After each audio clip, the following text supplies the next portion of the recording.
Alright folks, welcome back to the channel. I hope you're all keeping very well. Today we are going to continue on sort of what happens in the Mondays episodes when we look at custom tactics, and that's normally a full 10-minute video diving into the full depths of one particular formation. But last week EA dropped a pretty big patch, nerfed some of the skill moves, and since then a lot of people have been finding joy and more success with different formations. So long gone are the days of using the boring 4-2-3-1 on a low depth drop back kind of crap just to get wins. So today is going to be sort of quick fire looking at what I believe are the 4 best custom tactics to use right now in the game. They're going to be about 2 minutes long each. I will timestamp them down below. I do have full custom tactics videos on all of these.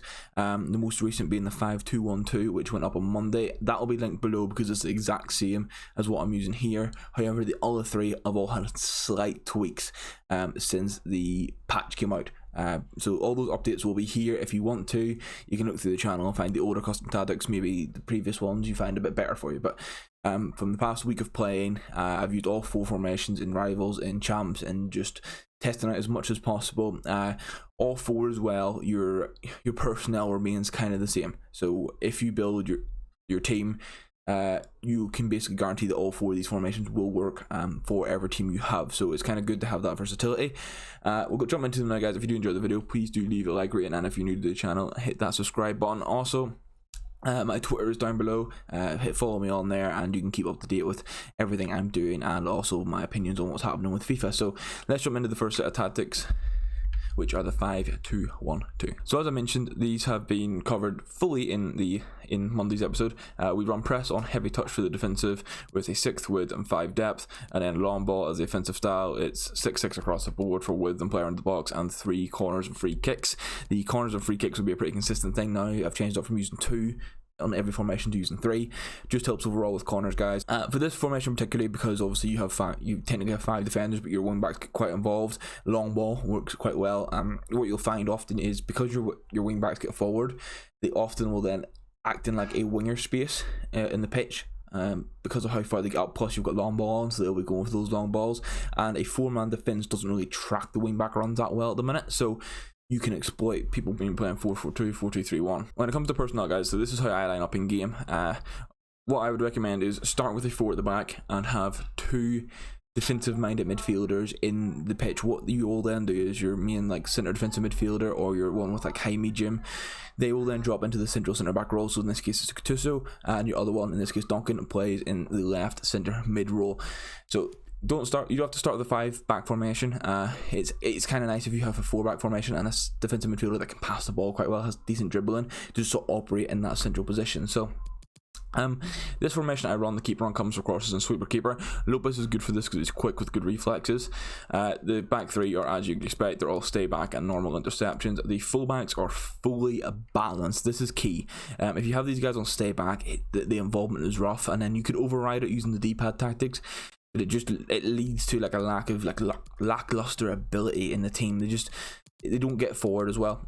Balance is perfect for them. They track back brilliantly. They make darting runs up the pitch with like the long ball set up, and it will often like sort of overload your opponent. It offers sort of a manual press, high press element too. Duncan, the left centre mid here, is on stay back and cover centre. Then when you go to use a gate, fully balanced. I used to run these guys on get forward, but just having a medium midfielder or a high medium, like high attack medium defensive midfielder is brilliant here. Stay forward in your camp. They are crucial for these tactics. And free roam. Free roam is, for formations, as you'll see in this, formations where there's a cam and 2 strikers, free roam on the cam is crucial. Kind of my normal setups here, I have stay central and stay forward on my right striker and get in behind purely on the left striker. So the stay central is because the wing backs will be getting forward quite a lot. I don't want my strikers to drift too much. If you run these tactics, you will see what I mean. You basically need a team 4 at back, 2 defensive minded midfielders, a box to box where Yaziki might be ideal, but I like Leo and I'm just testing out Yaziki, so maybe a box to box there, and then 2 fast players with a cam. The cam doesn't have to be that fast. Mkhitaryan headliner is actually perfect for it with that 5-star weak foot and that finesse shot. So that's the 5-2-1-2, guys. We'll jump on to the 4-3-1-2 now. This is fully balanced, so you will notice the sort of the offensive style and defensive style vary on these formations. What you can do, you can run press on heavy touch here. I I used to use just the team press flick on the d-pad. This all depends on your play style and how confident you are in like defending. Obviously when you press on heavy touch in a formation where there's, if you see here, there's not actually a defensive midfielder, that's 3 normal centre mids, so having a high press in these formations is basically high risk, high reward. You'll either win the ball back and you'll go score, or you're going to get counter-attacked. If you're really good in the attacking third and can score a lot of goals, run high press and it will reward you. And you can run press on, if you have a really good team, press after possession loss, but you need high tier players for that. So I'd recommend balance or press on heavy touch, 5 width, 6 depth. So we're playing with a bit higher depth in this formation, and that's because there's not a defensive midfielder. You want to reduce that gap between the centre backs and the centre mids. What you'll find is if you have formations where there's 3 centre mids and no centre defensive midfielder, there is a huge gap when you play a low depth. So that helps there. With a balanced offense with 7 width, and I haven't been using a lot of high width this year, but this worked so well with, again, having 3 tight centre mids. It just spaces them out across the pitch quite well. And 6 players in the box, basically ensuring that my entire attacking squad is going to get forward for me. And again, 3 corners, 3 free kicks. And as you can see, that's how it lines up. Like, the personnel, I don't have to repeat. The personnel I mentioned for the 5-2-1-2 is basically what you want. That's what your aim is for these teams. Now we go to the keeper. I have balanced here. As I've said in other videos, this is kind of just like personal preference. Sometimes I forget to switch them over. I don't notice too much of a difference, to be honest, between like the like how it impacts my results if I have them on balance or comes for crosses. I think if I keep Lopez on my team, I will keep him on comes for crosses and sweeper keeper. If I switch back to someone who's a bit slower, maybe I got rid of my Van der Sar, but if I get maybe like that inform Magnan keeper, I might put him on balance just because he's a bit slower. Centre backs are your usual. They're stay back and normal interceptions.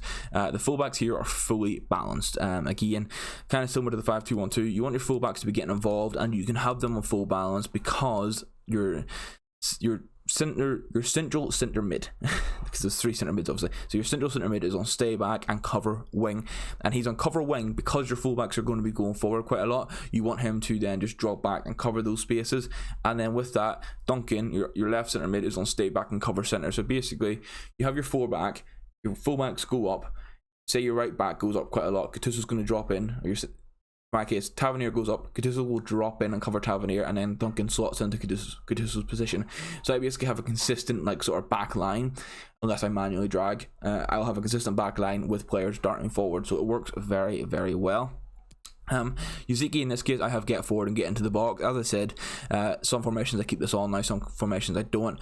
I just find in this one, it really eases your attacking situations. Like, this is the formation I will switch into if I'm not like desperately chasing a game, but if I feel that maybe it's drawing or I'm 1-0 down and I just need to switch into that a little bit more risky sort of formation, if you will, I'll switch from the 5-2-1-2 into the 4-3-1-2. Again, stay forward, free roam on the cam is fullbacks in the cam are the most vital positions I've found this year, and allowing your fullbacks to get forward and balanced and having a cam on stay forward and free roam is just essential. Getting behind and stay forward for Depay, your right striker, and then just straight up stay central and getting behind for the left striker. So this is one of the few times I'll run getting behind on both strikers. I toyed with this formation for a couple of weeks. This just worked the best, so that's all I can say about it, guys. It's probably the most fun formation this year, to be honest, and that is a lot of people are in the same boat. We then look on to what I would call is my chase in the game, or when I know I'm playing someone that's not as good as me. Not to sound like egotistical at all there or big-headed, but you hop into a game of FIFA, in Champ specifically, in the first 10-15 minutes, you can tell if it's a game that you should win or not, or if it's a game that's going to be really tight. If you hop in, if like for me, I'm gold 1 consistently, if I hop into a game and I can tell, okay, this guy, like, I should be winning back a couple goals in this game, and this is normally early for the champs. Once you hit like the 8-0, 9-0 stage, or 10-1, whatever, it gets a bit tougher. Those first few games I can run this formation and just blitz people. It's fully balanced across the board. Depth is 6, width is 5. Again, the width for attacking is 7 because you've got 3 centre mids and 6 players in the box and 3 corners and three free kicks, which is consistent for everything. That's how we line up. Again, personnel is pretty damn similar across the board. Our fullbacks are full balanced. Keeper is full balanced. Some centre backs are full balanced. Do not touch anything with your backline or your keepers. Just let that naturally work. Again, we have stay back and cover wing on the central center mid, and we have stay back cover center on the left center mid. This basically gives the exact same element that I explained for the 4-3-1-2. Gattuso covers the fullbacks for me, and Duncan drops in and covers Gattuso's position, and it just allows a lot of fluidity in the team. And then get forward and get into the box again for Untitled, just to ensure he's getting involved. And part of that is because I have the striker on false 9 and stay forward. So basically, if you run on false 9 and not stay forward, it just doesn't work. They're in a weird phase of trying to be a false 9 but also coming back on the defense, so I want them just to stay forward and ensure they're operating in that like false 9 sort of pocket. But what this means is, because United's on get forward, a lot of the times he will then make that central darting run past Depay, and when Depay's playing in that sort of false 9 hold up sort of role, and then your left forward and your right forward, and these are left forward and right forward, not left wing, so they play a lot closer to the strikers. We just have them and getting behind. And what this basically does is, it's a lot of triangles, but it basically means Depay holds the ball up, Bamba and Mkhitaryan in this case will make darting runs. I'd actually probably swap Depay and Mkhitaryan for me playing this, but the left forward and right forward make the runs whilst your striker sort of holding up the play, and then you have a centre mid just running forward and getting involved too. It just offers quite a lot. And then your fullbacks are unbalanced, so what they'll do then is they offer passing options for the right forward and left forward. So it just works wonders when you're chasing a game. What you can do if you're having it for you're complete desperate, you're 3-0 down and you need to get back into the game, just go on fast build up, constant pressure on this. Everything else the same, fast build up, constant pressure, and you will either then lose 5-0 or you will get the game back. It's one of those ones. Finally, we have the 4-1-2-1-2 and Naro.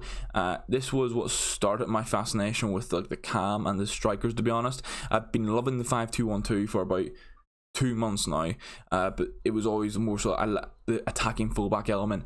Once I used the 4-1-2-1-2 and then test it again, the 4-3-1-2, I realised how good 2 strikers in a cam setup is this year. So defensive style balanced. As I said earlier, this can be personal preference. You can run press on heavy touch. I kind of vary this depending on how I feel the formation's going for me.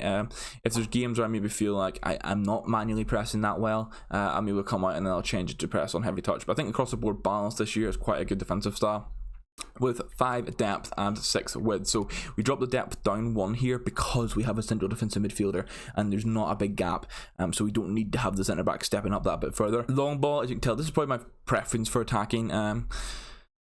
It's kind of hard to explain it. I think because 3 balls are so big this year, and because I like forwards, because I like one forward being on like one forward and stay forward, and the other I'm getting behind, and then I let my fullbacks get involved. The long ball just adds a lot to that play style. It means that they're all going to be making ideal runs that I would expect them to be making. There's no balance. There's no guarantee that they're going to be making the pass I want to look for. So long ball works great. 7 with the game because you have a CDM and 2 just tight centre mids. You want to have them spread about on the pitch as much as possible, and the usual 6 in box, 3 corners, 3 free kicks. Personnel again is the same, and it's pretty consistent across the board there. And now we'll get into balanced keeper and balanced centre backs, and no surprises here. Stay back while attacking and overlap on the fullback server this time. So as you can tell, just depending on the different formation and maybe how it plays in game, I do vary between stay back while attacking and the balanced. With this one, all formations overlap doesn't work overly well with fullbacks. However, in this formation, overlap seems just to work wonders. I can't really explain much about it. Like whenever you don't have them in overlap, I think they get a little bit lost sometimes in this formation. Overlap just works well in 4-1-2-1-2. I don't know what EA are doing, but we have man mark and then cover wing and stay back while attacking on Gattuso. The big difference here is because he's a defensive midfielder, you have the man mark option, which I played around with for a couple of weeks. So most of the formations don't have this option because they're just centre mids. I used to play balanced back in FIFA 20. I played cut passing lanes. Man mark is very, very good, specifically whenever you're playing like a 4-2-3-1, because what this means is your CDM, in my case Gattuso, will occupy that number 10, that cam, and he just basically takes him out of the game. And because a lot of people play that formation, it does very well. And in return then, in even this formation, if someone played these exact same tactics against me, Mkhitaryan would be getting I actually have him set to balance and position and freedom to explain this.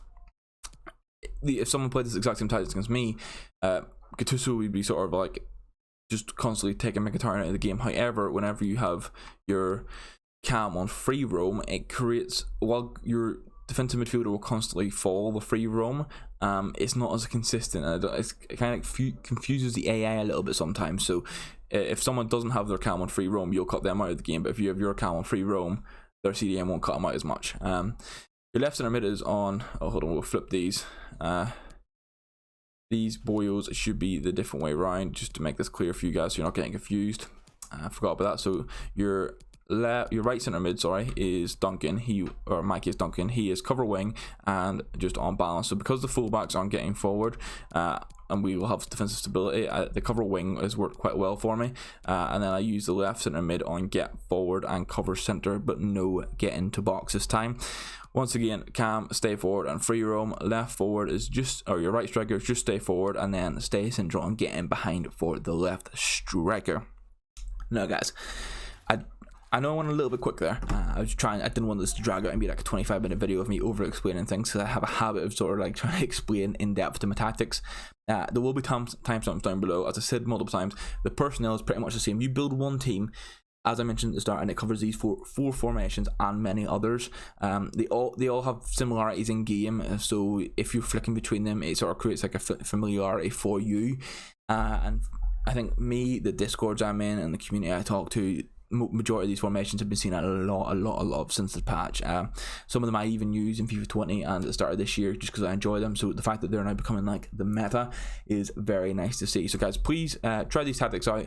Let me know in the comment section down below, or tweet me how you feel they worked for you, if there's any tweaks you personally made to get better results, or if there's anything you'd like me to see do differently in the future. So that is it. Hopefully you enjoyed it. If you did, leave the like rating, hit subscribe to the channel if you're new to it. We're pushing to 100 subs. The custom tactics videos in particular keep doing them very well, and I really appreciate that, guys. So I'm working towards a schedule where you're going to have a Monday custom tactics video, a Wednesday video, and a Friday video. That's going to be 3 dedicated confirmed uploads every single week, just so you guys know that I will be uploading on those days. So I'll see you in the next video, guys. Goodbye.